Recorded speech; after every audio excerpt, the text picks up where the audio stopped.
Hi, ಬದನೆಕಾಯಿ ಅಂದರೆ ಯಾರಿಗೆಲ್ಲ ಇಷ್ಟ? ಎಲ್ರಿಗೂ ಇಷ್ಟ. ಆದರೆ ನನಗೆ ಇಷ್ಟ ಇಲ್ಲ.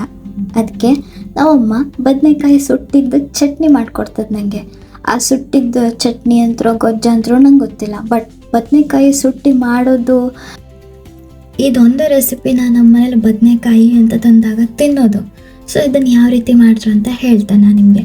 ಫಸ್ಟ್ ಬದನೆಕಾಯಿನ ಗ್ಯಾಸ್ ಮೇಲೆ ಇಟ್ಟು ಚೆನ್ನಾಗಿ ಅದನ್ನು ಬೆಂಕಿಯಿಂದ ಫ್ರೈ ಅಲ್ಲ, ಅದನ್ನು ಸುಡಬೇಕು. ಚೂರಿಯಿಂದ ಅಲ್ಲ, ಅದು ಫೋರ್ಕಿಂದ ಅದು ಈಸಿಯಾಗಿ ಸಿಪ್ಪೆ ಹಿಡ್ಕೊಂಡು ಅದನ್ನು ಸುಲಿಬೇಕು.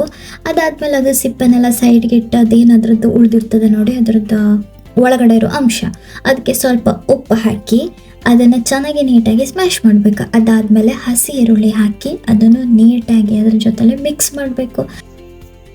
ಮತ್ತು ನಾ ಇದಕ್ಕೆ ಎಲ್ಲೂ ಎಕ್ಸ್ಟ್ರಾ ಶುಂಠಿ ಬೆಳ್ಳುಳ್ಳಿ ಅದರ ಪೇಸ್ಟ್ ಅಥವಾ ಯಾವುದೇ ಒಂದು ಅರಿಶಿನ ಅಥವಾ ಗರಂ ಮಸಾಲ ಅದು ಏನೂ ಆ್ಯಡ್ ಮಾಡಿಲ್ಲ. ಜಸ್ಟ್ ಈರುಳ್ಳಿ, ಹಸಿಮೆಣಸು. ಅದಾದಮೇಲೆ ಇದಕ್ಕೆ ಇನ್ನೂ ರಿಚ್ ಫ್ಲೇವರ್ ತುಂಬ ಟೇಸ್ಟಾಗಿ ಬರಬೇಕಂದ್ರೆ ನಮ್ಮ ಕಡೆ ಫೇಮಸ್ ಸ್ಪೆಷಲ್ ಎಂತ ಅಂದರೆ ತೆಂಗಿನಕಾಯಿ. ಹಸಿ ತೆಂಗಿನಕಾಯಿ. ಇದರಿಂದನೇ ಇದ್ರ ಫ್ಲೇವರ್ ತುಂಬ ಚೆನ್ನಾಗಿರುತ್ತೆ. ಇದರಿಂದನೇ ಇದ್ರದ್ದು ಟೇಸ್ಟ್ ಇನ್ನೂ ರಿಚ್ನೆಸ್ ಮಾಡ್ತದೆ.